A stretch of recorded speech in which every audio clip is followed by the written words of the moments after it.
Como a evolução é um processo muito lento, não temos como observar diretamente o surgimento de novas espécies, mas podemos estudar as pequenas mudanças no patrimônio genético de uma determinada população, que, se somados ao longo de milhões de anos, podem levar ao surgimento de uma nova espécie. Estas pequenas variações, também chamadas de microevolução, é que são estudadas em genética de populações. Fatores evolutivos: mutação, recombinação genética, segregação independente e crossing over, migração, oscilação genética ou deriva gênica e seleção natural. Estes são os principais fatores evolutivos. Mutação gênica, a fonte primária da variabilidade genética.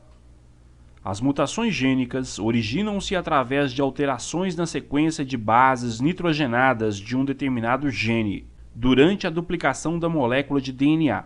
Essa alteração pode ser devido à perda, adição ou substituição de nucleotídeos, originando um gene capaz de codificar outra proteína. Mutações cromossômicas podem ser de três tipos: euploidias, adição ou subtração de um conjunto inteiro de cromossomos no cariótipo do indivíduo. É viável nos vegetais. Aneuploidias, perda ou acréscimo de um ou mais cromossomos na célula. Estruturais, alterações na forma ou no tamanho dos cromossomos. Recombinação genética. Enquanto a mutação gênica é a fonte primária da variação genética, pois é através dela que são formados novos genes, a recombinação é um mecanismo que reorganiza os genes já existentes nos cromossomos. O mecanismo primário da recombinação gênica é a reprodução sexuada, que se realiza em duas fases consecutivas: gametogênese e fecundação.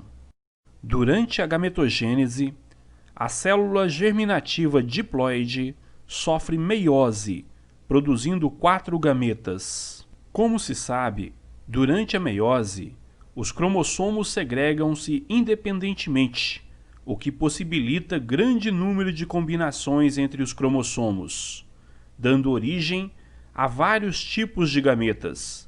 O número de tipos diferentes de gametas produzidos por um indivíduo diploide é dado por 2 elevado a n, onde n representa o lote haploide de cromossomos.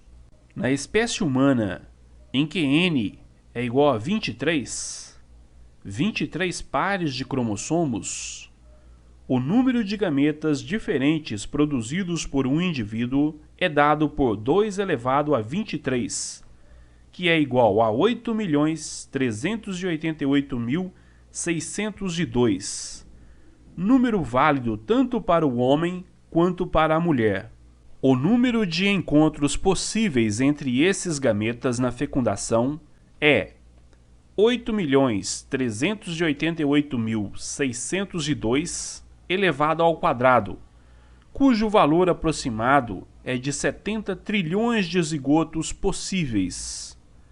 Dessa forma, a probabilidade de 2 irmãos serem iguais é praticamente nula. Migração. A migração corresponde à entrada ou saída de indivíduos em uma população. Através dos processos imigratórios, há possibilidade de serem introduzidos genes novos em uma população. Assim, se indivíduos emigrarem de uma população para outra da mesma espécie, poderão introduzir ali genes novos que contribuirão para o aumento da variabilidade genotípica da população para a qual imigraram. Deriva gênica, o acaso na evolução. Desastres ecológicos como incêndios florestais, inundações, desmatamentos, etc., podem reduzir tão drasticamente o tamanho de uma população que os poucos sobreviventes não são a amostra representativa da população original do ponto de vista genético. Por acaso, e não por critério de adaptação, certos alelos podem ter sua frequência subitamente aumentada, enquanto outros alelos simplesmente podem desaparecer. A deriva gênica e o cruzamento dentro de um pequeno grupo reduziram a variedade de guepardos e aumentaram a frequência de genes recessivos. A seleção natural é o principal fator evolutivo que atua sobre a variabilidade genética da população, selecionando genótipos favoráveis a um determinado ambiente. A sequência de ilustrações mostra como as frequências dos alelos azão-azinho são afetadas ao longo de 3 gerações pela predação apenas de indivíduos do genótipo azinho-azinho.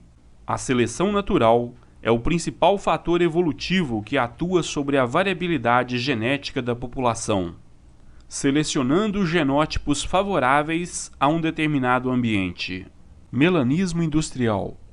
Um exemplo de seleção direcional. Existe na Inglaterra a espécie de mariposa Biston betulária, que em relação à coloração pode apresentar 2 fenótipos, claro ou escuro.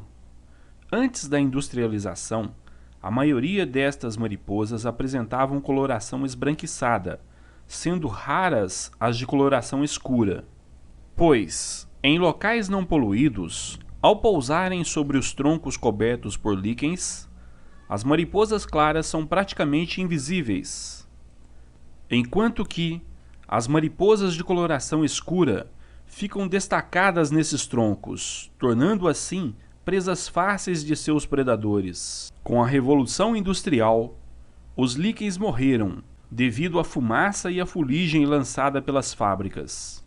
Em consequência, os troncos das árvores escureceram, e as mariposas escuras que eram visíveis nos troncos tornaram-se invisíveis, e as de coloração clara passaram a ficar destacadas nos troncos, tornando-se assim presas fáceis para os pássaros.